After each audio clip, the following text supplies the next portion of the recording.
नमस्कार दोस्तों, आप सभी पर माँ का आशीर्वाद और बजरंगबली की कृपा सदैव बनी रहे। भगवत प्राप्ति के मार्ग पर चलने वाले साधकगण और भक्तगण जो अपनी ध्यान साधना में सदैव डूबे रहते हैं, कितनी भी निष्काम भक्ति वो भगवान की कर लें, लेकिन एक कामना सभी के हृदय में होती है, भले ही भौतिक जीवन से संबंधित नहीं होती, कि ईश्वर के अनुभव हो जाएं, इष्ट के दर्शन हो जाएं, ईश्वर का प्रेम और उनकी कृपा प्राप्त हो जाए। और ये संभव हो पाता है ध्यान की गहरी अवस्था में, मंत्र साधना की गहन अवस्था में।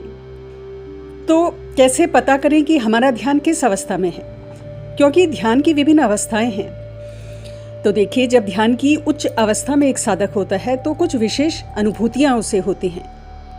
कुछ बहुत ही खास अनुभव, दिव्य अनुभव होते हैं, जिनके ऊपर आज हम बात करेंगे। और यदि आप भी ऐसे ही कुछ अनुभवों से गुजर रहे हैं तो समझ जाइए कि आप बहुत भाग्यशाली हैं, क्योंकि आप ध्यान की एक बहुत अच्छी श्रेष्ठ अवस्था तक पहुंच चुके हैं। जिसमें सबसे पहला है कि साधक को एक से ज्यादा शरीरों की अनुभूति होने लगती है। साधक अपने सूक्ष्म शरीर को महसूस करता है, अपने सूक्ष्म शरीर को स्थूल शरीर से अलग होते हुए देखता है।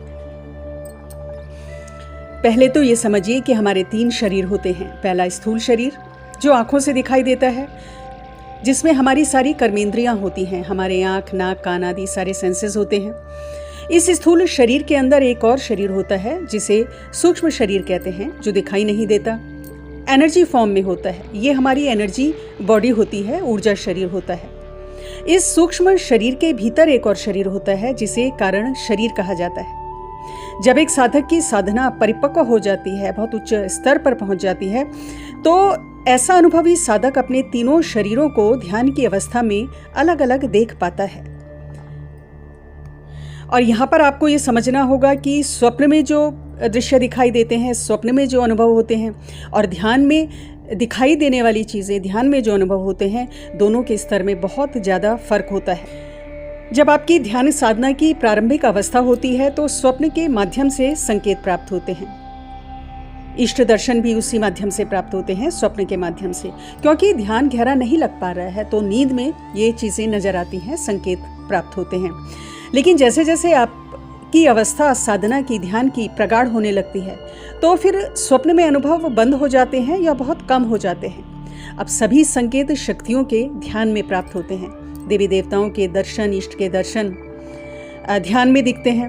अपने पास्ट लाइफ का दिखना और भविष्य के बहुत सारी घटनाओं का पहले से भान हो जाना, देव आकृतियों का दिखना, बहुत सी देवी स्वरूपों के दर्शन, बहुत से दिव्य संकेत, ये ध्यान की गहरी अवस्था में जब आपको होने लगते हैं तो आप समझ जाइए कि आप ध्यान की एक बहुत उच्च अवस्था की तरफ बढ़ रहे हैं। गहरे ध्यान में हमारा ऊर्जा शरीर स्वतंत्र होता है, कहीं भी आ जा सकता है। हमारा भौतिक शरीर कुछ दायरों में सीमित होता है, दायरों में बंधा हुआ होता है, लेकिन सूक्ष्म शरीर इन बंधनों से परे होता है, अलग अलग लोकों में जा सकता है, अलग अलग डायमेंशंस में जा सकता है, और इसी को एस्ट्रल ट्रैवल भी कहा जाता है, ऊर्जा शरीर की यात्रा। तो इस प्रकार के अनुभव यदि आपको हो रहे हैं तो समझ जाइए कि आप ध्यान की उच्च अवस्था में हैं। दूसरा, दिव्य ज्योति, दिव्य प्रकाश का दिखना।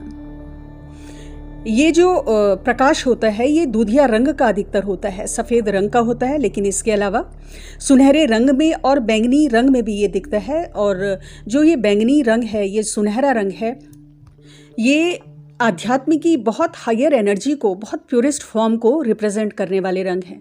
तो वॉयलेट कलर, बैंगनी colour, golden colour, white colour, दूधिया कलर, इस प्रकार के रंग अगर आपको ध्यान में दिखते हैं तो आपका ध्यान एक बहुत उच्च अवस्था में पहुंच रहा है। इसके अलावा सर के ऊपर एक प्रकाश पुंज नजर आ सकता है, जिसमें बहुत सारी किरणें निकलकर आपके भीतर प्रवेश कर रही हैं, इस प्रकार दिख सकता है। इसके अलावा आज्ञा चक्र में तेज घूमती हुई रोशनी नजर आ सकती है, जो कई बार इतना तीव्र प्रकाश होता है कि साधक इसकी तीव्रता को सहन नहीं कर पाता और उसका जो ध्यान है, उसकी तंद्रा है, टूट जाती है। तंद्रा की स्थिति अर्थात सोने और जागने के बीच की स्थिति। इस समय आपका मस्तिष्क रिलैक्स्ड होता है, सोया हुआ नहीं होता, और कड़ी साधना के बाद ये स्थिति आती है। तीसरा पॉइंट कि शरीर बहुत हल्का महसूस होता है, रुई की तरह हल्का होता है, क्योंकि आपकी सारी ऊर्जा स्थूल शरीर से हटकर सूक्ष्म में प्रवेश कर जाती है, तो इंद्रियां शांत हो जाती हैं, इंद्रियों का भान समाप्त हो जाता है, मन शांत हो जाता है और ऊर्जा हमारे नीचे के चक्रों से, मूलाधार चक्र से होते हुए, स्वादिष्टान चक्र से होते हुए मणिपुर चक्र की तरफ प्रवेश करती है। तो आध्यात्मिक अनुभव तीव्र हो जाते हैं। मूलाधार और स्वादिष्टान चक्र, ये लोअर चक्रास जो होते हैं, ये हमें भौतिक जगत से बांध कर रखते हैं। इस समय आपकी एनर्जी लोअर फॉर्म में होती है और सांसारिक आकर्षणों के पीछे मन भागता है। भौतिक जरूरतों के प्रति ज़्यादा अवेयरनेस रहती है बजाय आध्यात्मिक अनुभूतियों के। लेकिन निरंतर ध्यान साधना से इन चक्रों से एनर्जी होती हुई मणिपुर चक्र में प्रवेश कर जाती है और मणिपुर चक्र में जब एनर्जी प्रवेश करती है तो वास्तविक आध्यात्मिक यात्रा यहीं से शुरू हो जाती है। पारलौकिक अनुभव तीव्रता से होने प्रारंभ हो जाते हैं। बहुत सारे संकेत, आपको दिव्य संकेत प्राप्त होने लगते हैं। शक्तियों का आभास होता है, उनका अनुभव तीव्र होने लगता है। आध्यात्मिक उन्नति, आध्यात्मिक जागृति तेजी से होने लगती है। सेल्फ अवेयरनेस बढ़ने लगती है। चेतना का स्तर शुद्ध हो जाता है, निर्मल हो जाता है। फिर मणिपुर चक्र से एनर्जी ऊपर अनाहत चक्र यानी हृदय चक्र की ओर जब बढ़ती है तो आपकी एनर्जी की जो फॉर्म है वो और भी प्योर हो जाती है और मन निर्मल होने लगता है। सारे विकार समाप्त होने लगते हैं। ईश्वर के लिए बहुत ज़्यादा भाव पैदा होते हैं, बहुत प्रेम पैदा होता है और सभी के लिए एक मातृत्व का भाव, एक प्रेम का भाव आपके अंदर पैदा होने लगता है। एक आनंद की स्थिति बनी रहती है जब ऊर्जा अनाहत चक्र में होती है। इस समय दिव्य अनुभव बहुत तीव्र हो जाते हैं और ध्यान में निरंतर इष्ट के दर्शन होते हैं, देवाकृतियों के दर्शन होते हैं। अनाहत चक्र से ऊर्जा ऊपर उठते हुए विशुद्धि चक्र में प्रवेश कर जाती है और विशुद्धि चक्र एक ऐसा चक्र है जिसको एक्टिवेट होने में थोड़ा समय लगता है क्योंकि यहाँ पर बहुत सारी नेगेटिविटी एकत्रित होती है। 2 चक्र हमारे ऐसे होते हैं जहाँ पे सबसे ज़्यादा नेगेटिविटी होती है और जो क्लेंजिंग प्रोसेस होती है उसमें बहुत समय लगता है। पहला मूलाधार चक्र, क्योंकि प्रारंभ में जब एनर्जी रेगुलेट हो रही होती है, जब ऊर्जा जागृत हो रही होती है मूलाधार चक्र में, तो कई साधकों को बहुत समय लग सकता है क्योंकि यहाँ पर कई जन्मों की नेगेटिविटी एकत्रित होती है मूलाधार चक्र में। देन उसके बाद विशुद्धि चक्र में जब ऊर्जा पहुँचती है तो यहाँ पर भी काफ़ी समय लगता है। लेकिन जब विशुद्धि चक्र एक्टिवेट होने लगता है तो किस प्रकार के अनुभव होते हैं? आपकी वाणी बहुत प्रभावी हो जाती है, वाक् सिद्धि प्राप्त हो सकती है और बहुत से विकार जैसे अहंकार, ईगो, क्रोध, ये सब विकार समाप्त होने लगते हैं और साधक की वाणी में साक्षात माँ सरस्वती का वास होता है। इसके बाद विशुद्धि चक्र से आज्ञा चक्र तक ऊर्जा जब पहुंचती है तो व्यक्ति सूक्ष्म जगत से बहुत ज़्यादा क्लोज हो जाता है, प्रत्यक्ष अनुभव करने लगता है। एस्ट्रल वर्ल्ड के दिव्य दृष्टि यहीं पर प्राप्त होती है। निरंतर आज्ञा चक्र पर ध्यान करने से थर्ड आई एक्टिवेट हो जाती है। बहुत सारे सिद्धियाँ, रिद्धियाँ यहाँ पर साधक को प्राप्त होती हैं। भविष्य के बारे में ज्ञान, पास्ट लाइफ का। हालांकि दिव्य दृष्टि खुलने की जो ये प्रक्रिया है, ये जो सिद्धि है, ये आसान नहीं है। इसमें बहुत समय लगता है, एक कड़ी साधना होती है। निरंतर ध्यान की स्थिति में रहने के बाद, कड़ी साधनाओं के बाद ये स्थिति आती है। क्योंकि थर्ड आई में बहुत सारी परतें होती हैं, सूक्ष्म परतें, जो धीरे धीरे करके खुलती हैं। दिव्य दृष्टि का संपूर्ण रूप से जागृत होना ये दुर्लभ साधकों को प्राप्त होता है। इस प्रकार के संत महात्मा जो भौतिक जीवन से दूर अपना जीवन शांत साधनाओं में गुजार रहे हैं, दूर हैं जो भौतिक हलचल से, उनकी जागृत हो सकती है। लेकिन हाँ, कुछ हद तक सक्रिय साधकों की हो सकती है, पर हम ये नहीं कह सकते कि दिव्य दृष्टि पूर्ण रूप से जागृत हो गई है। बट आंशिक रूप से भी अगर एक्टिवेट हो जाती है तो कुछ विशेष संकेत, कुछ सिद्धियां अवश्य प्राप्त होती हैं। भविष्य का ज्ञान होता है। किसी व्यक्ति के बारे में अगर कुछ जानकारी चाहिए वो भी आपको प्राप्त होती है। अपनी समस्याओं का हल आपको मिलता है। कोई भी प्रश्न है तो उसका जो उत्तर है वो आपके अंदर से स्वयं ही साधना, ध्यान के दौरान प्रकट हो जाता है।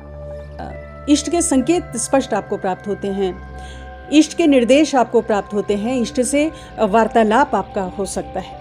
और ये साधक की अपनी अपनी ऊर्जा, उनकी साधना का जो स्तर है उसके ऊपर भी निर्भर करता है कि दिव्य दृष्टि कितनी एक्टिवेट हुई है। अगला पॉइंट, अनहद नाद सुनाई दे सकता है।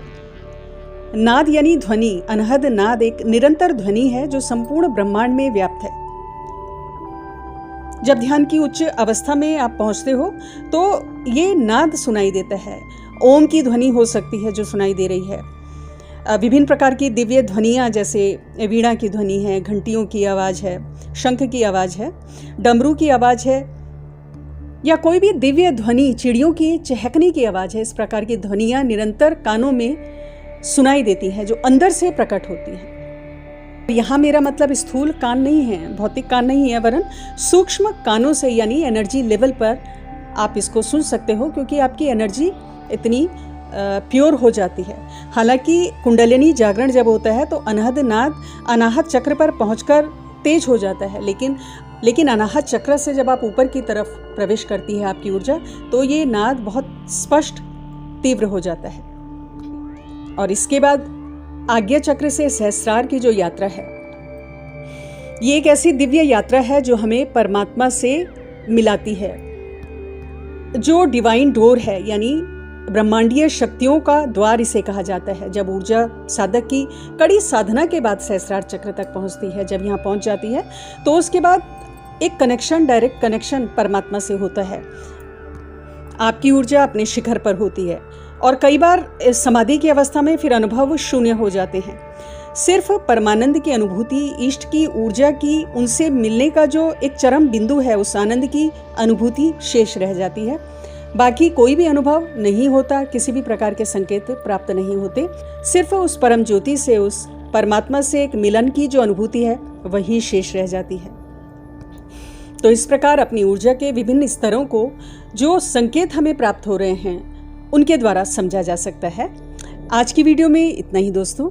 अगली वीडियो में बहुत जल्द मिलती हूँ। तब तक के लिए अपना ध्यान रखें, स्वस्थ रहें, खुश